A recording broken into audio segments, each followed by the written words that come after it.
Okay, so look, most people think hard work and qualities speak for themselves. They don't. You're up against people who understand how influence actually works, like psychology and positioning and power dynamics. That's what we're here to talk about today. Robert Greene's 48 Laws of Power isn't some corporate manipulation manual. When you get to know these laws, you'll start to see them everywhere. Their pattern recognition, they're showing you where to focus your energy, how to spot when someone's taking advantage of you, and how to move with confidence when the stakes matter. Today, Owen and I are going to break down which laws actually move the needle. So let's get into it. Owen, I haven't told you this, I was going to ask you to go first. I believe you've been having a little think about the start of this process, right at the beginning, even before he starts talking about his laws. What does Robert Greene talk about? Yeah, so so I guess just for a bit of context in terms of us getting into it and picking this book, I guess is an implicit statement that we think there's probably something worth venturing and to be gained from reading the book. Like our 30,000 foot sort of overview is as follows. It's a very interesting book that seeks to decode sort of modern human psychology that we're all sort of enmeshed within and sort of embroiled within some level of sort of games and politicking, whether or not we acknowledge it directly. And so he uses a real historical lens to look at the intricate sort of social dance of the courtiers at the sort of glamorous seeming sort of castles and in the court of the kings of medieval Europe as this sort of prism through which to view the sort of intricate social dances of the various arenas of your own life. And so I read this book for the first time 3 years ago, and then not at all until you suggested we cover it for our Meaningful Productivity podcast. And so I had to sort of start from the beginning again and sort of power read it. So I was pretty surprised actually before we even got into the 48 laws and you set me to task with picking my 5 favorite. I actually like some part of the introduction I really liked and some I didn't really like at all. I found it quite confronting in that intro that he states that everybody wants more power than they currently have, and that if you make your intentions too clear and approach this pursuit of power too directly, you will fail. Someone who's obviously power hungry will be kicked out of the game, but you should be extremely suspicious of those that aren't obviously power hungry. I think maybe he pictures it a bit too firmly in that, like, there's not so much ruthless backstabbing now, hopefully, as there once was in the halls of power in medieval Europe. And when he goes on to suggest that everybody needs to be congenial yet cunning and democratic yet devious, sort of like, do I want to keep reading the book from someone who thinks that? Yeah. I know that obviously, as the proud owner of half a dozen unfinished science fiction novels, I know that that's just brilliant alliteration and top quality writing. But you also, for top quality writing, need to make people want to read on. And so, that one sort of put me on the back foot. But then I sort of read through the introduction a bit further and sort of tried to open my mind to, maybe people are seeking greater power. And I think, power here is, I guess, defined as effectiveness of being able to meet your own wants and needs. What did you sort of make of his definition of power? Well, you see, I was struggling to find things that spoke very highly of the book, actually.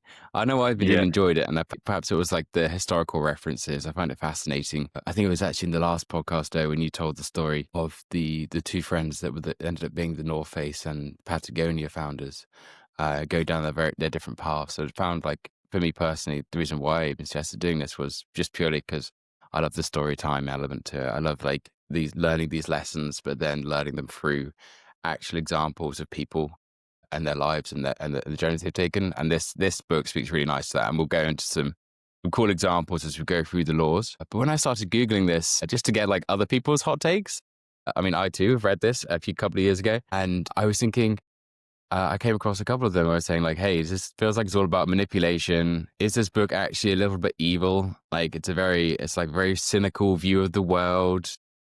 Are we all actually all quite manipulative people inherently? Or do we have good intentions? And I don't know. Obviously, we want to get what we want out of life. But I mean, honestly, I guess in a way, it's almost like it's the the opposite to the agency podcast we did a couple of weeks ago. If people were truly all manipulative, then surely they are all high agency and are, making decisions for themselves to better themselves and manipulate those around them.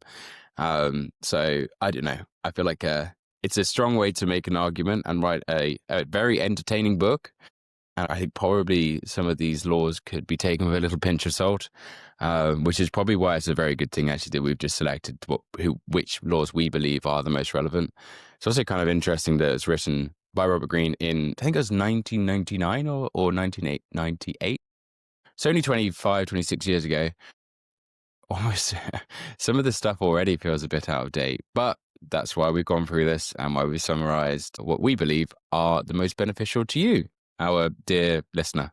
Yeah, Appreciate true. it. Yeah. So for me, yeah, I've called it Law Zero, because it was just something that he said in his introduction after sort of pitching the world as this venomous, snaky, snakes in the long grass sort of place that I don't think it is, but I think that, there still might be something to this book, even if it's not. And there's quite a few, like, maybe valuable insights into sort of human psychology. He opens with what I've termed this Law Zero.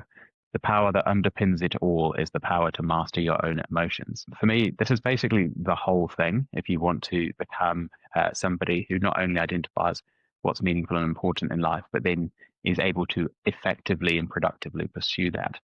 It sort of makes me think of Daniel Kahneman, the sort of late, great Nobel Prize winning psychologist who wrote Thinking Fast, Thinking Slow, in which he outlines how we tend to sort of process information twice.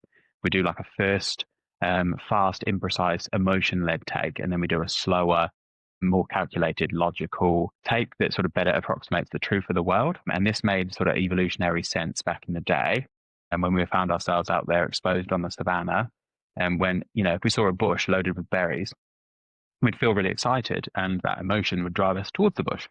Then if the bush starts shaking as we approach it, we'd feel scared, and that drives us away from the bush. And so these short, snappy responses that take basically no thought or like sort of cognitive brain power and time generally kept us safe in the savannah. But, if then we retreat at a safe distance and we continue to think about and observe the bush, we might see that a few small birds are shaking the branches, or that the wind is particularly stiff that day, and thereby the potential threat of the shaking bush has gone down a lot because we've got this plausible explanation of what's going on.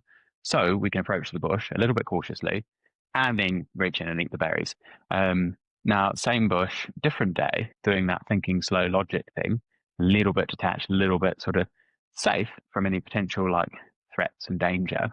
We might instead say there's no wind, there are no birds, there's no better explanations than a large concealed predator for why this bush is shaking. So let's leave it alone.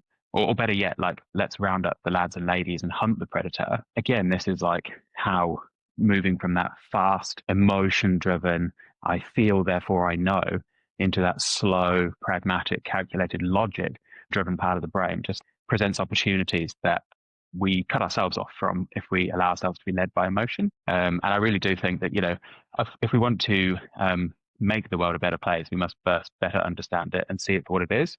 And I think you need to be sometimes able or always able to eventually, whatever the issue is that's emotive, be able to park that and look at it and toy with it and sort of imagine it as a concept that no longer creates that emotional resonance or response. And then you're just better able to see it more clearly for what it really is. So I really liked that. And I guess a good example of this that's maybe more sort of real world than the tiger in the bush would be the process of critiquing good ideas in school or business.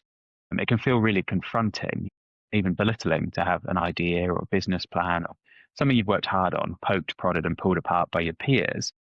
And therefore, some people would say you shouldn't do it because it hurts people's emotions. Or therefore, you might not gain anything from it because you're so emotion driven that no matter how constructive the feedback, if they say something negative, you're just so distraught by it, you can't learn from it. But this is so much better than all of your peers, colleagues, pulling their punches, saying nothing to avoid hurting your feelings, and you then going down the rabbit hole, developing this idea or business product or plan further, and then some way down the track being smacked in the face by reality when, like, nobody wants to buy it, or you mortgaged your house and you put all this money into this product that actually isn't very good. Yeah, mate. Well, I'll give you a reflection on this one, a 21st century one, almost like the update from the Robert Greene book, which I'm going to try and do as we go through these laws as well. But ChatGPT, Claude, just remember they are a program which is designed to give you what you want to hear. So, in the same breath as why we go and have your friends and your peers review any of your hard work before you go ahead and plow your time, money, and effort into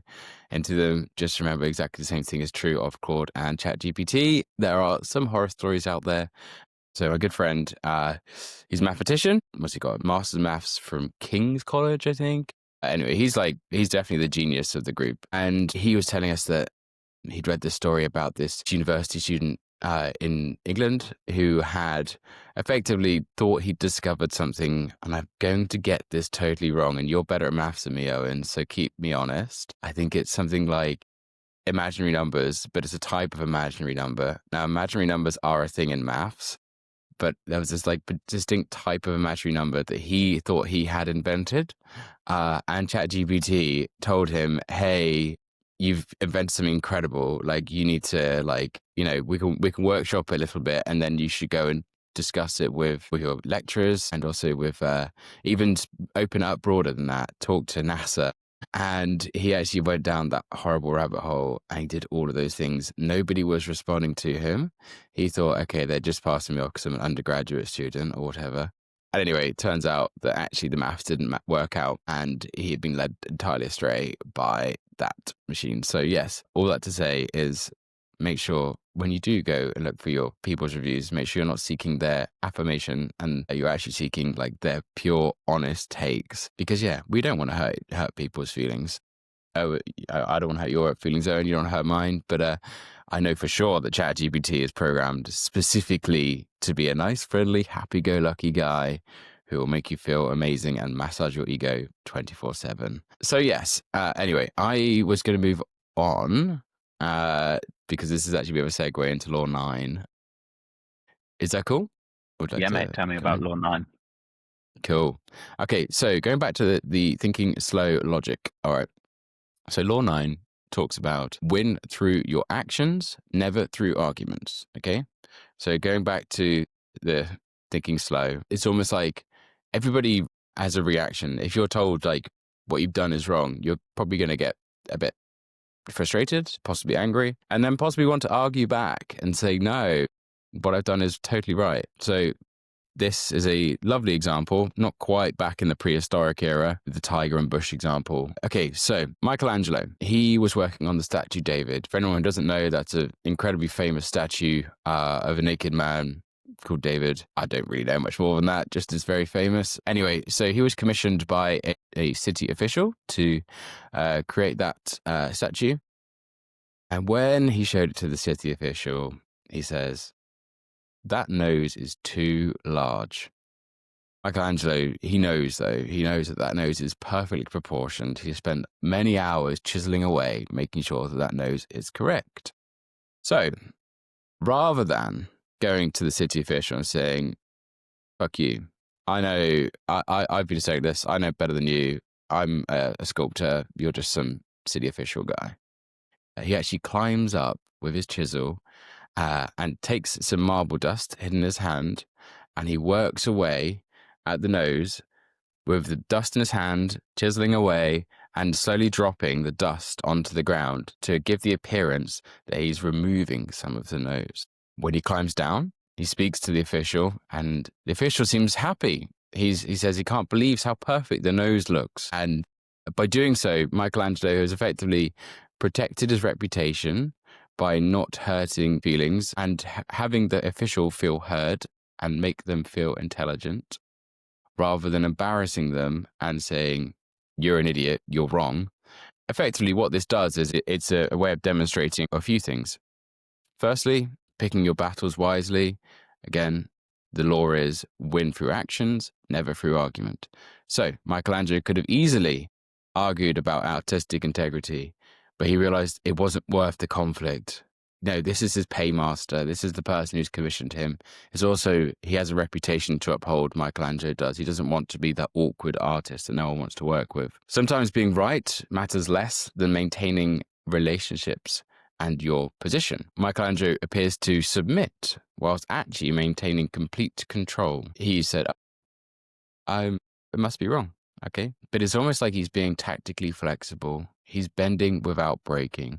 He's accommodating the official's perspective, basically, which is a way of not hurting that person's ego. Next is that perception can be more important than reality. The nose hasn't changed. Of course, the official's perception about it has changed completely. That's the only thing that's changed here. Judgment is influenced by expectations and suggestions rather than objective reality. So he expects, oh, I've seen that being chiseled away. That must have improved. He must have listened to what I said. He must have made it look better. Again, he is, just to really repeat this, he is winning through his actions and not through arguments. People get their backs up when you argue with them.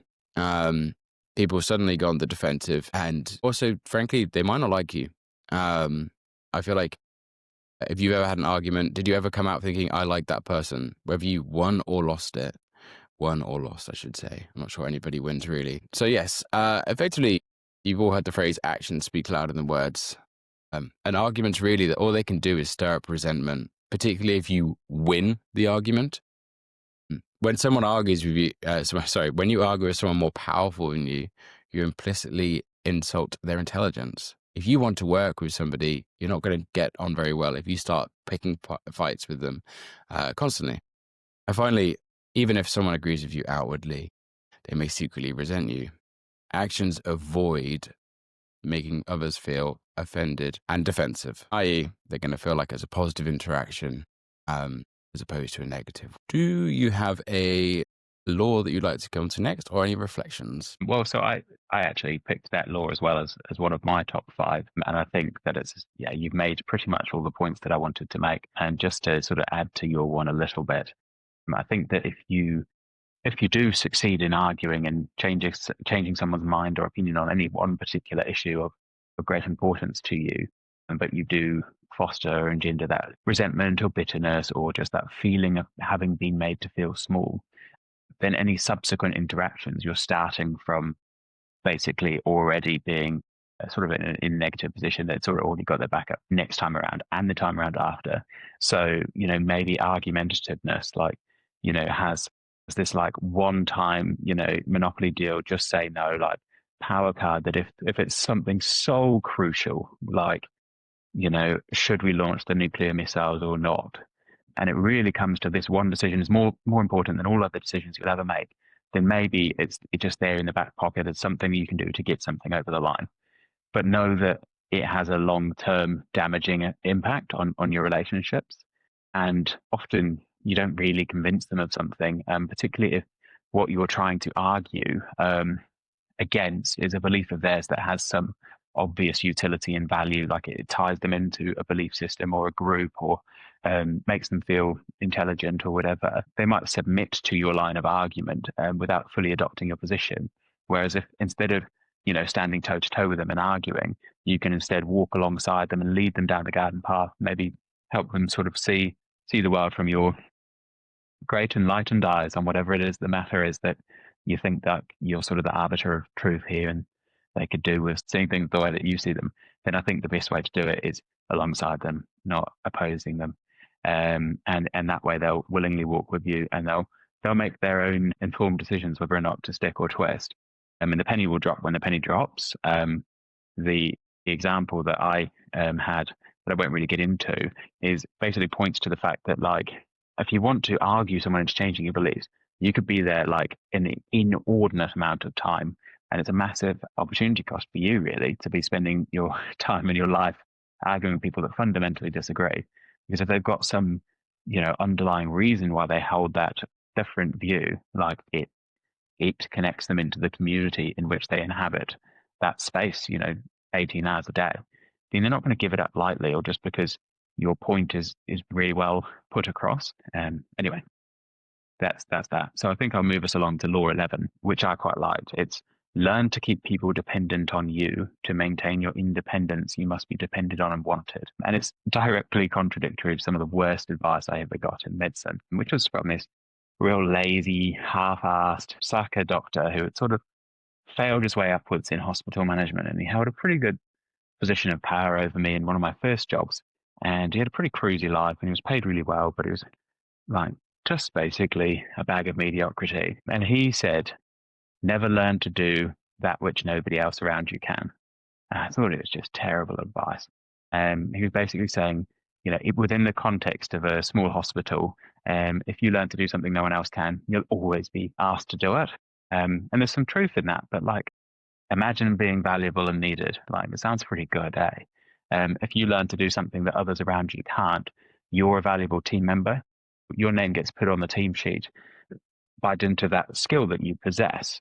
So that's, making people dependent on you. It doesn't have to be seen as a negative. It doesn't have to be this extorting or extractive, we own the land you live on, or I'm the landowner and you're the tenant. It can be that you're valued. You bring value to other people's lives. And that grants you independence in the sense that, if you're contracting a new employee, if they're really blooming valuable to your organization, they can ask for those sort of like Silicon Valley golden handshakes or, unlimited annual leave sort of perks, or at least just a better pay packet than someone who doesn't possess a unique and rarefied skill set. And, the extreme example of that would be, I think Facebook or Meta has just signed like $1 billion contract. They've given $1 billion contract to an AI engineer, which is absolutely insane. But a smaller, like closer to home one that we see on the TV a lot would be like professional footballers. The organization is dependent on the footballer to kick the bag of air around the rectangular grass field and put it in the right place at the right time. That's all they're doing. But they just happen to be a lot better at it than all the other potential practitioners that could be in their spot. So, you've got like Premier League footballers like Mo Salah, who makes in a week what I make as like a middling sort of, 5-6 years of experience doctor would make in about 3, 4, 5 years. So like, if you get really good at something that other people value highly, you're then in this amazingly strong position to create the life that you want to have. And so, I think we've seen this dependency creating independence in spy movies like James Bond movies, where the baddies capture the goodie, or vice versa, the goodies capture the baddie, and they want to extract all this vital information from them, and then their side will have this, insurmountable advantage. Well, if what you possess is sufficiently vital that you get to live another day, then you're going to meter it out slowly, and you're going to keep drip feeding it out. You're not going to give it over all in one go. So as in Hollywood, so too in Brentford, if your skills, knowledge, or capital are things that others become reliant on you for delivering, then you can cut good deals with them to have the life that you want. Yeah, I think the point of having freedom and security, but developing that by having people love you. Like there's something I read here. Independence is not power. Power involves a relationship between people, and completely independent person in the woods has freedom but does not have power. And how do you create that? By having dependency, by having that skill. I also picked out the example of those open AI engineers, but it could be much smaller than that. Like, I don't know, perhaps our listener has a client, or has a customer, or has colleagues, or has followers. Really, the way to bring this law to life is to give them something they can't get easily anywhere else. Make them dependent on you for whatever it is that you provide to them. It could be entertainment. It could be like monetary value. It could be time saving. It could be anything. And it's not to say that it has to be a completely unique thing. Like, there are many football players, there are many, or soccer players, depending on where you're from, dear listener. But it doesn't matter. So long as the value you provide to them in any way, shape, or form, in whatever walk of life, is so high that it's going to be costly for them to change who's providing that to them. Now, one of Mr. Robert Greene's more dubious examples was knowing others' secrets is another way to make them dependent on you. So this feels like this is like opening up somewhat of the more evil side of this book, I feel like. And for any Game of Thrones fans out there, this made me really think of Varys or Littlefinger. So two characters in that book who are both courtiers. So actually, I'm sure Robert Greene would approve of this example. Or they basically advise the king and the noble families based on the secrets that they have and they understand and only they know. They have networks of spies that tell them things that perhaps others don't know. And so they can act on that information before anyone else can. I don't know if I could bring that into the modern world, because I suspect I know for sure things like insider trading are illegal. But yeah, should we move on to the next one? Go ahead. Yeah, I think I'll go again if that's all right, because actually my next law sort of ties in really nicely with what you've just said about the independent man in the woods who like gets to do whatever they want whenever they want, but actually is in this real position of constant threat and danger. And also, as well as getting to do whatever they want whenever they want, there are obligations. Like they do need to find food, they do need to find shelter, they do need to, I don't know, make a fire every night. Stuff that you can free yourself from if you live in a connected, sociable world with a level of interdependence like that. We have interdependence in the modern world is, you pay taxes and somebody else lays the roads and clears out your bins and wipes your grandma's bottom, those sorts of things. Like a bit of interdependence has actually been quite mutually profitable. It's allowed people to focus on what they're good at, what they care about. It's allowed other people to get paid well to do the stuff that others wouldn't. But anyway, Law 18 is quite closely related to that. It is, do not close yourself off and isolate yourself. Isolation often precedes defeat and death. It cuts you off from reality. And so, yeah, basically paraphrasing what you've said in the past one, since power is a social construct, it must be constructed through being social. So let's get real here. Like, technology has circumvented the utility of any physical displays of dominance. Power is held in networks and communities. It's not the physical mass that you possess really in any meaningful arena outside of competitive sport, essentially. And if you're not an active member of your community, then you likely wield no power in it. If you want to change the world, you need allies. If you want to build a startup, you need talent.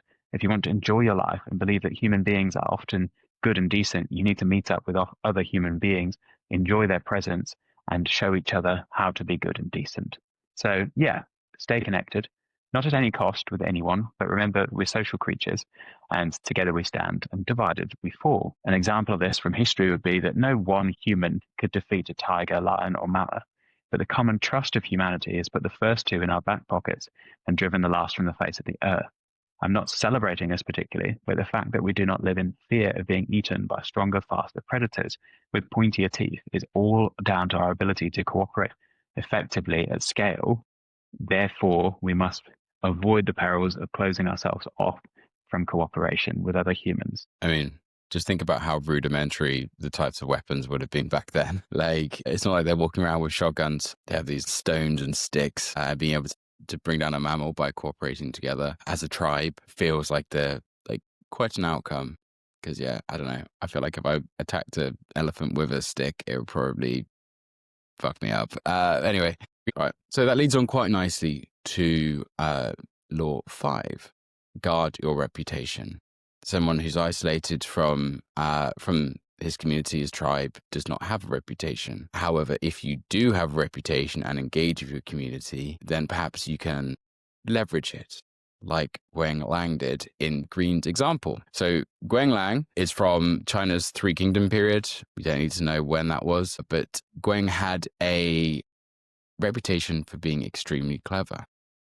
He was able to use the reputation to great effect when he found himself in a small town with very few soldiers as his enemy, Simi Yi, approached with many, many troops. Instead of panicking, he actually opened the city gates as opposed to closing them, sat on top of the city wall, and played his lute.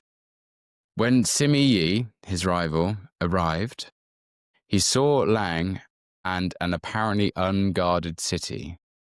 Suspecting a trap, he retreated. So, reflections on this is, Lang had this incredible reputation for being intelligent, but also, frankly, he used that to outsmart Simi Yi by saying, okay, there's no way this person here would ever leave that city unguarded. There is clearly something going on. He's going to go off there and won't attack. So guard your reputation, okay, at all costs. Your reputation affects how the world judges you. Maintaining control over your reputation can therefore give you control over others' judgments of you. Your reputation precedes you, so it can work for you before you do anything. Base your reputation on a single good quality. If you want to be known for being a good, I don't know, writer, podcaster, maybe one day, a good person with high moral value, whatever it is, choose a single good quality. It'll be much easier to focus your efforts on building that particular reputation. And if you've got a tarnished reputation, you can try and associate yourself with someone whose reputation counteracts yours. More the evil side, we've got destroy your enemies by attacking their reputations. If they have a negative reputation, lean into it.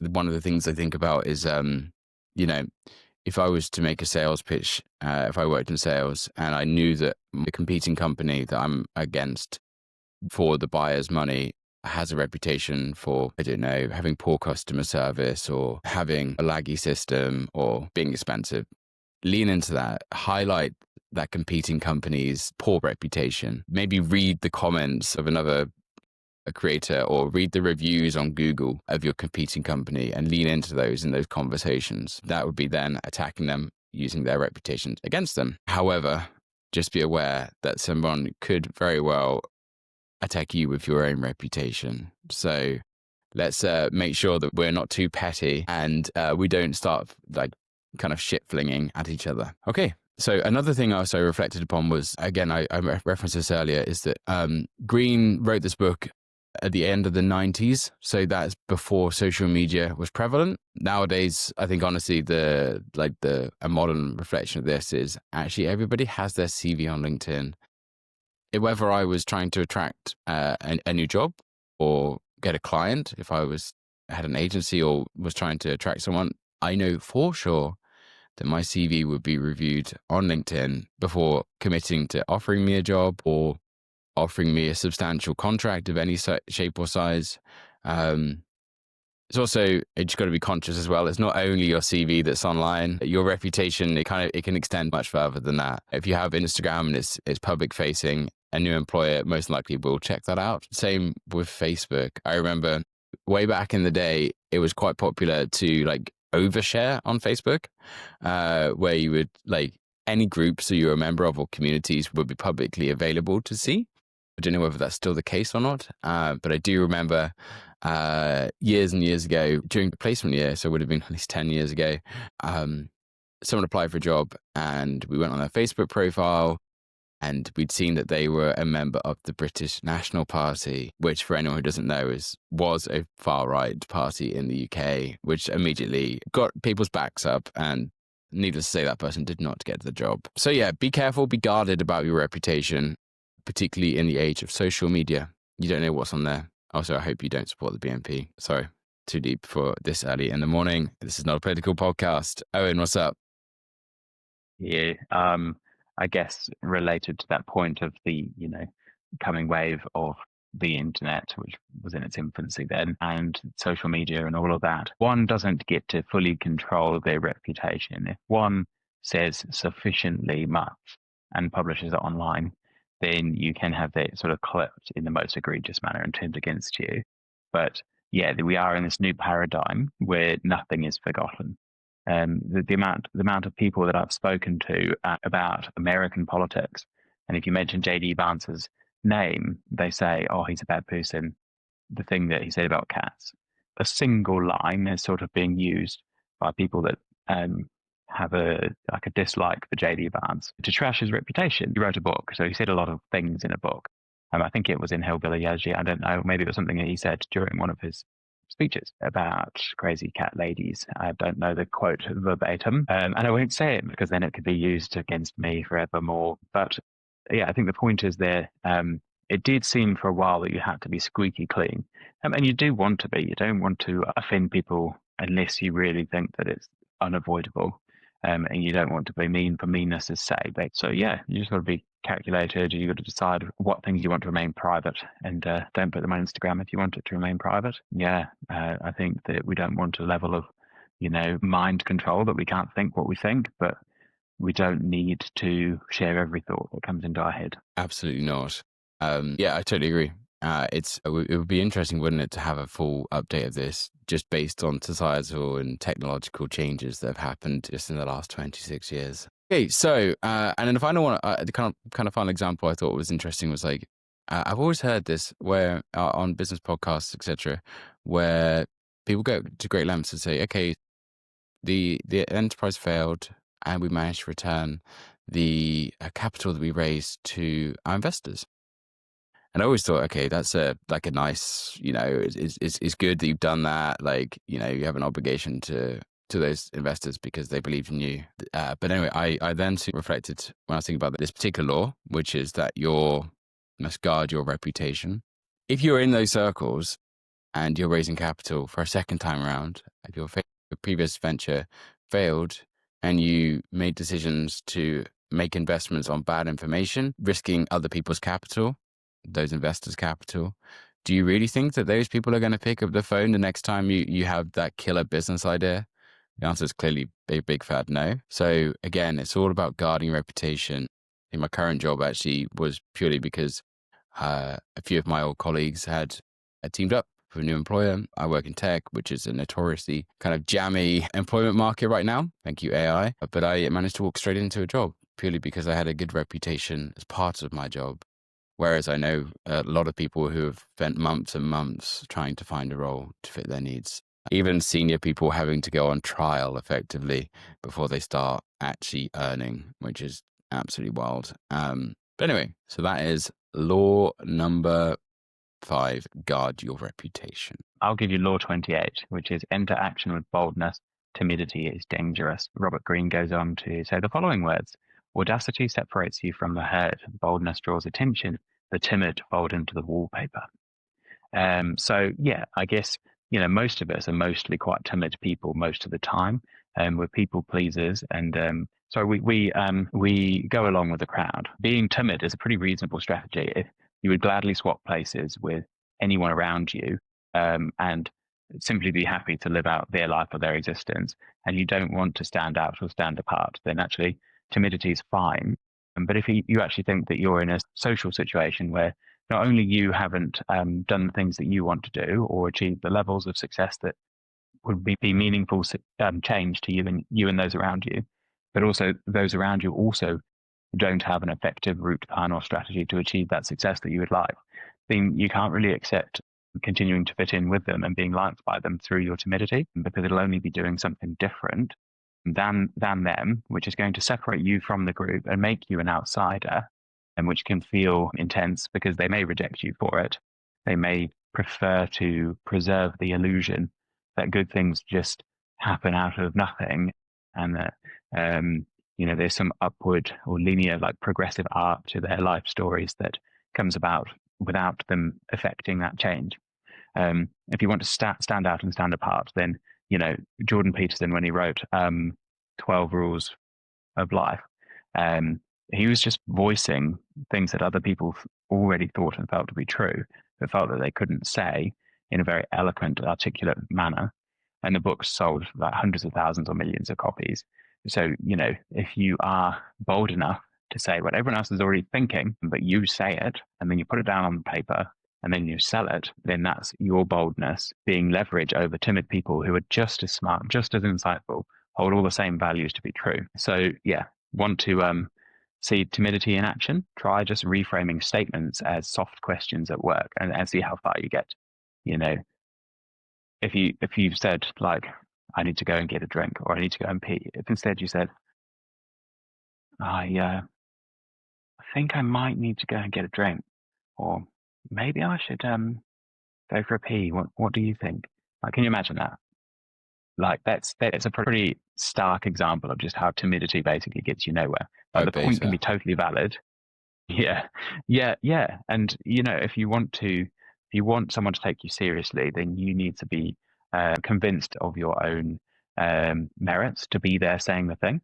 Like imagine sort of, Dragon's Den, Shark Tank. If you bring a great business or product to the table, but you're totally uncertain of it all, and you can't say how it's going to work or how it's going to sell, but it's a great invention. You're an inventor and you've made something that's going to change the world. Like, they still won't invest in you because they don't believe in you. They might buy the product off of you, take it out of your hands and put it in someone they trust. And the difference might be that the boldness inspires the confidence that they'll actually be able to act on the thing. So yeah, I think that basically if you have good thoughts and ideas and values, then you should act on them. And if others are going to benefit from your actions, they'll value you a lot more for your actions than for your thoughts. So you have to do things and get off the sidelines, really. Yeah. If you got something you think that can add to the common good of humanity, the only way to know is to do it. And if it's something decent, fair, just, but then the world will be a better place for you having done it, and you'll probably be rewarded for it as long as you are strategic about how you employ it. So yeah, be as timid as you like with your meaner, nastier thoughts and keep them to yourself, but share boldly all the good stuff, I think, and the world would be a slightly better place, and particularly that little part of the world that you inhabit will be a better place. So that's pretty cool, I think. And I think, there's so much motivation to do it. Like, the youngest and most energetic you will ever be is right now. Like, you will become likely more timid because you'll be more tired, you'll be more resistant to change. You have to do it now, because later it might not make so much sense to do, because good ideas generally have a sort of temporal, geographic and social component to them.